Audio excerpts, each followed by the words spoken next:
रात्रि क्लास चल रहा था 29 अगस्त 1968। दूसरे पेज की पहली लाइन में बात चल रही थी, शिवरात्रि पर जन्मदिन मनाते रहते हैं। अब तुम्हारा नाम तो बाला है ना बच्ची,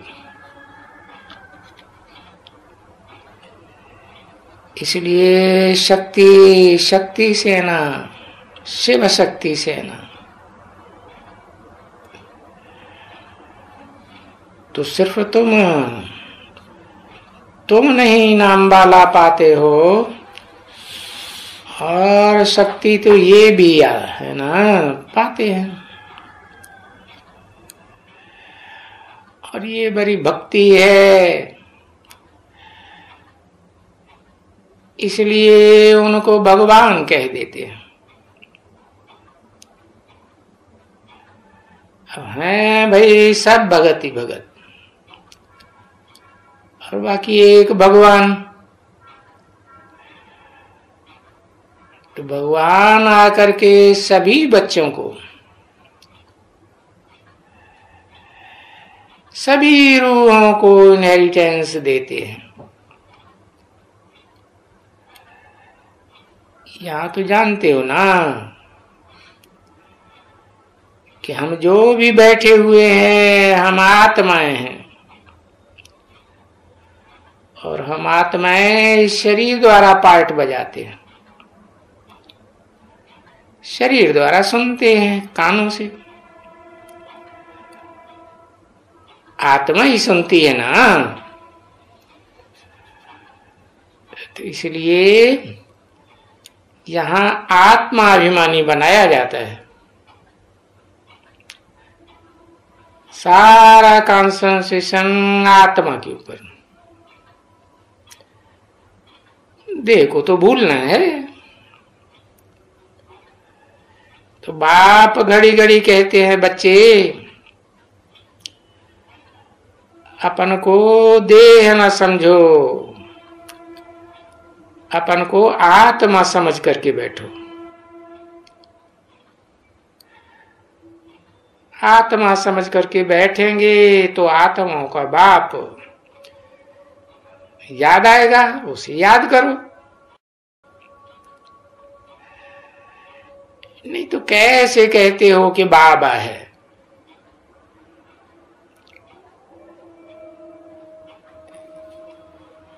जब भी आप आएंगे तभी कहेंगे। कोई रथ में आवेंगे ना तभी बाबा कहेंगे ना, और तभी हम आपका बनेंगे और आपको ही याद करेंगे। सो भी तो यही हुआ ना बच्ची। ऐसे तो नहीं कि आत्मलोक की बात है। तो अभी तो यहां आए हुए हैं ना, तो बताते हैं। मैं फिर से आया हूं कल पहले मुआफिक। तो अभी तुम अपन को आत्मा समझो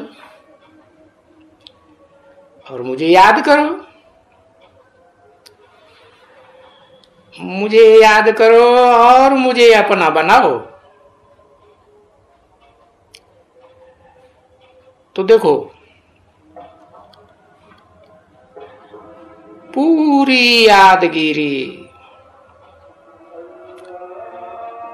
गीता में 18 अध्याय बैठकर समझाते हैं। बच्चों को समझाते हैं ना, हम तो 18 अध्याय बनाई दिए हैं। है यहाँ की बात। जब से यहाँ आए हैं 50-51 से लेकर के 1968 तक, तो 18 साल हुए।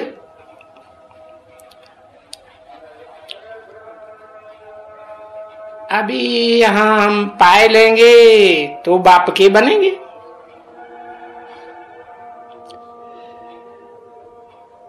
बेहद के बाप के तो बनेंगे ना। और जब बनेंगे तो फिर बेहद के बाप से वर्षा भी पाएंगे। वो बेहद विश्व की बादशाही का वर्षा हमको मिलेगा। तो तुम बच्चों को तो अपार खुशी होती है। और कोई राजाओं के राज्य में प्रजा को इतनी अपार खुशी नहीं होगी कि यथा राजा तथा प्रजा। जैसे राजा को खुशी होती है विश्व का राज्य हमारा है, तो प्रजा का मतलब ही है प्रकृष्ट रूप में जा माने जन्म लेने वाली। तो बच्चे ही हुए ना, तो बच्चों का भी राज्य है। अब देखो उन राजाओं के राज्य में तो है अपार दुख, अनेक प्रकार की दुख है ना। तो बाबा ने लिखा है ना सबको कि लिखो कि उस दुनिया में तुम लोग कितने दुख देखते हो।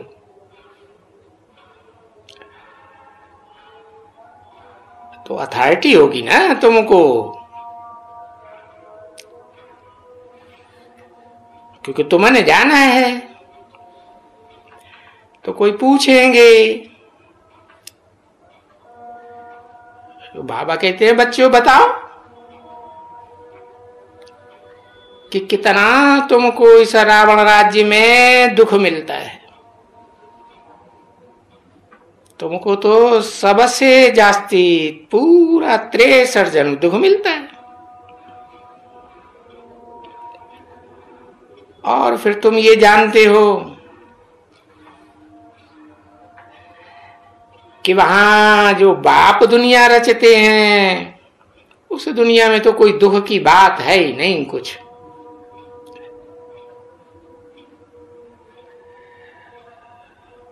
तो ये सभी चित्र तुमको बना करके दिखलाने हैं ना,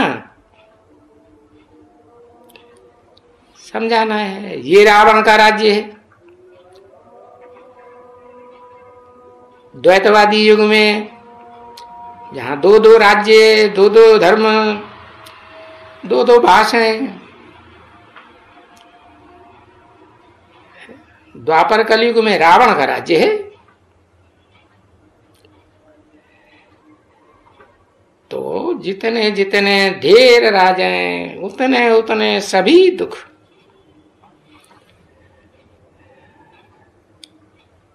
और यहां देखो जो बाप आकर राज्य स्थापन करते हैं, नई दुनिया स्वर्ग का,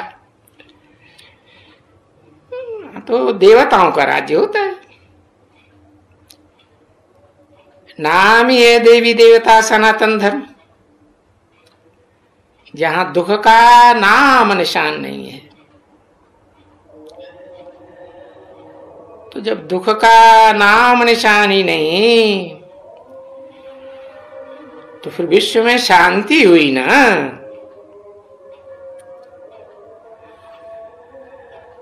अभी उनको ये तो समझाना चाहिए ना कि इस दुनिया में जो ये विश्व है अनेक मुख वाले रावण का जो ये विश्व है, इसमें तो शांति नहीं हो सकती है।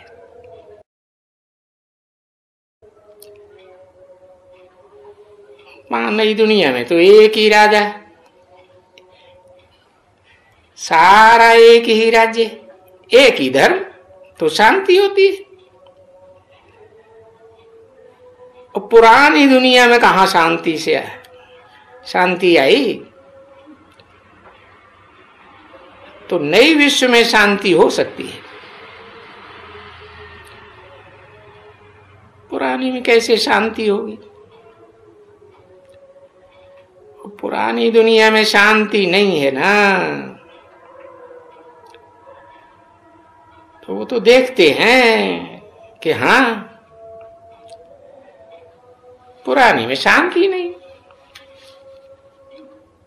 कोई भी चीज दुनिया की पहले नई होती है, सुखदाई होती है, फिर पुरानी होती है तो दुखदाई हो जाती है।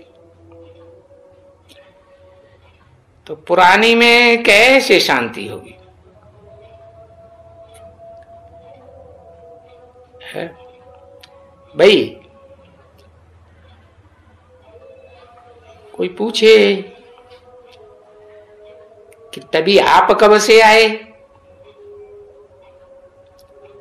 अरे पर नई में शांति होगी,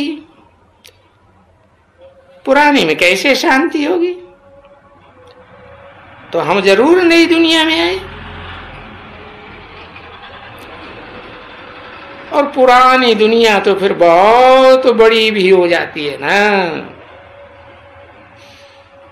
है? नई दुनिया में तो बहुत थोड़े थे, और नई छोटी होती है, क्योंकि एक ही धर्म, एक ही राज्य। यहाँ तो अनेक धर्म पिता है और उनके अनेक फॉलोअर्स। दुनिया की संख्या तो बढ़ती जाती है ना, तो अशांति बढ़ती है। बेचारे शांति मांगते रहते हैं। तभी जैसे तुम कहते हो बच्चे, आप जब आएंगे बाबा तभी आपको हम अपना बनाएंगे।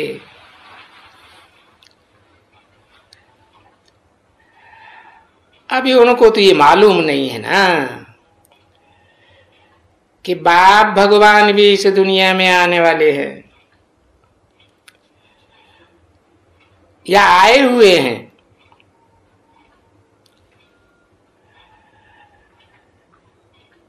तो तुम्हारी बुद्धि में तो था कि आप जब आएंगे तो आकर के वही विश्व स्थापन करेंगे शांति वाला। अभी देखो आया हुआ तो है,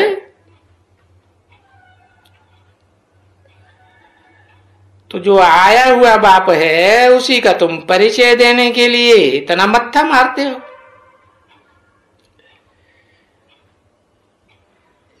ये जो बैज सब लगाया हुआ है ना,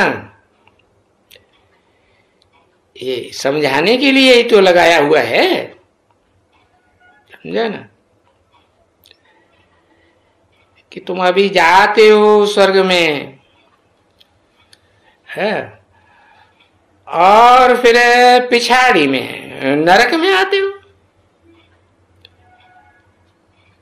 पहले पहले तुम नई दुनिया का सुख भोगते हो।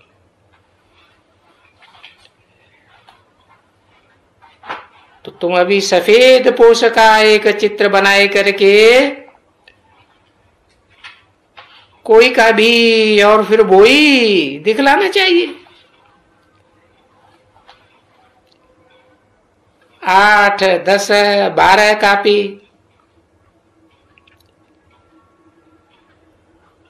तो पिछाड़ी में ये नरक दिखलाओ और आगे में स्वर्ग, तो बताना है। तो देखो अभी हम नरक को लात मारते हैं, माना बुद्धि रूपी लात मारते हैं, हम उसे याद भी नहीं करते। और स्वर्ग को हम याद करते हैं बुद्धि में, क्योंकि हम तो स्वर्ग में जा रहे हैं ना।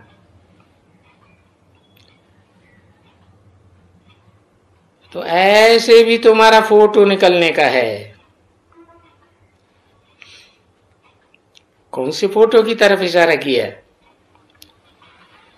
कृष्ण का चित्र है ना, है दाएं हाथ में स्वर्ग का गोला और लात में नरक का गोला। अब ये जो चित्र लगाते हो ना ये प्रदर्शनियों में,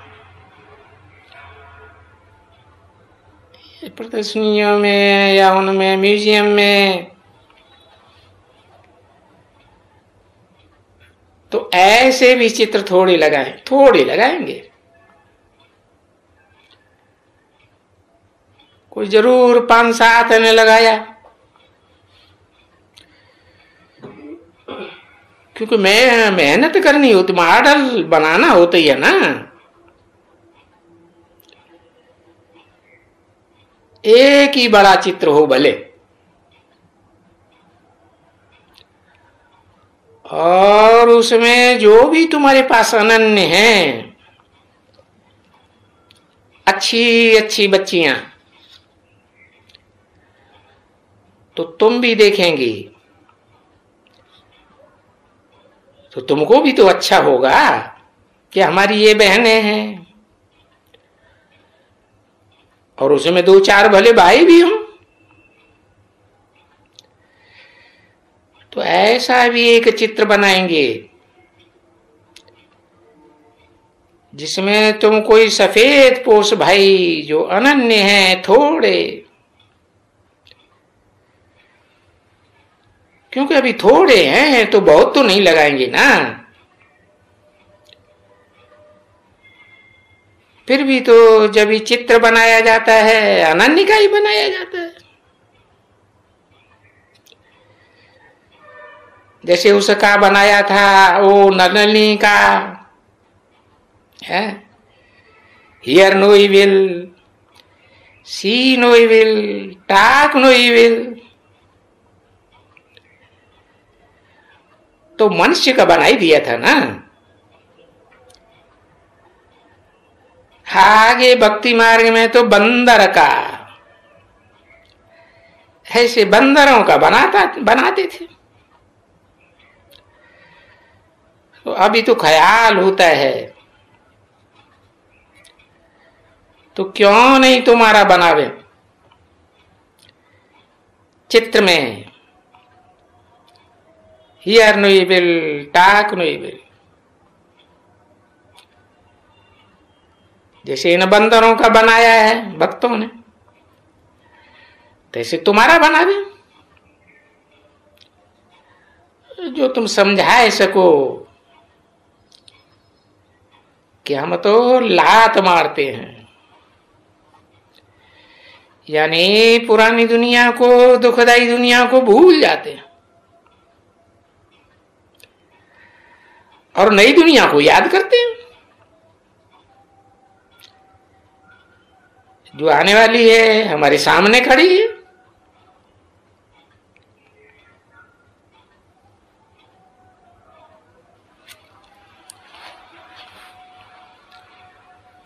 जैसे वो तपस्या करते हो ना, तो किसके लिए तपस्या करते हो? जाने के लिए तपस्या करते हो। तो तुम्हारे हाथ में भी एक के स्वर्ग हो, वो सुखदाई गोला हो, एक एक के या एक बनाई करके 5-7 नरक के हाथों में गोला,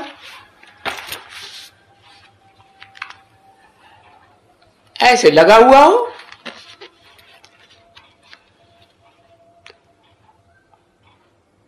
और हां, वो कोई युक्ति से बनाना है। 29 अगस्त 1968 की रात्रि क्लास का 3रा पेज। तो देखो, ये तो अभी आती है ना, ये बाबा अभी जैसे कि नया डायरेक्शन दे रहे हैं बच्चों को, क्योंकि तुम तो जाने वाले भी हो ना, सफेद पोश हो, क्योंकि ब्राह्मण ही तो जाने की तैयारी करते थे। तो ये तो देवताओं का चित्र लगे हैं, तो फिर तो ये रंग हो गया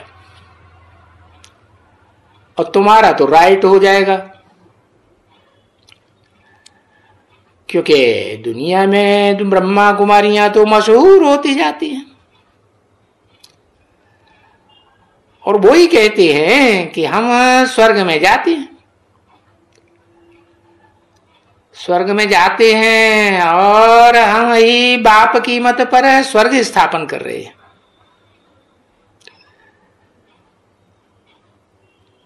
अभी शिव बाबा का तो कोई ऐसा चित्र बन नहीं सकता है।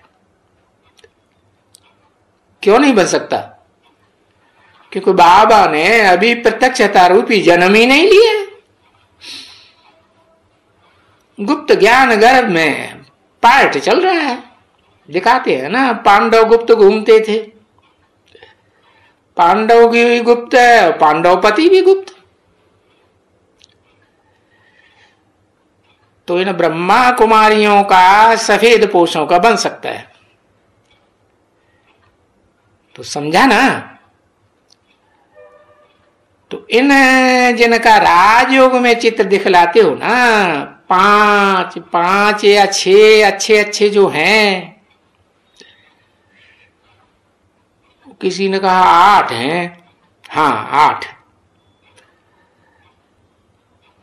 तो बस सोना का ही फिर दूसरा भी चित्र बनाए देवे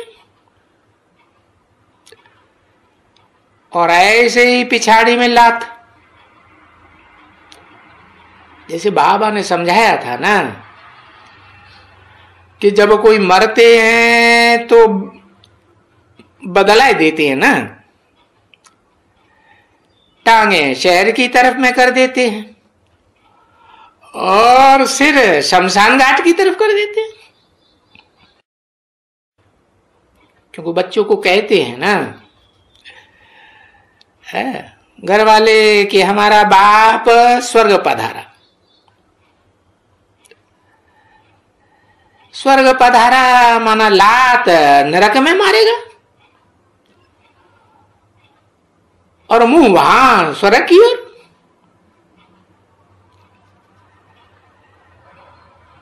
तो जैसे सखा बनाते हैं तो तुम्हारा भी बनाए देवे, क्योंकि मनुष्य समझते तो बहुत कम है ना। तो जरूर आगे चल करके और युक्तियां निकलती जाएंगी और चित्र बनते जाएंगे। नहीं तो वास्तव में बाप समझाते हैं कि चित्र वास्तव में तो ये 2 ही काफी हैं, ये लक्ष्मी नारायण का चित्र और ये गोला त्रिमूर्ति।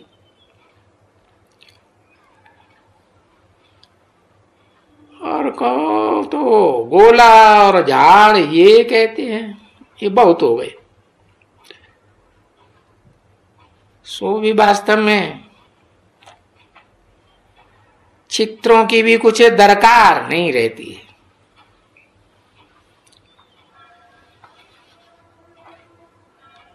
चित्रों पर तो छोटे छोटे बच्चों को समझाया जाता है। ओम शांति।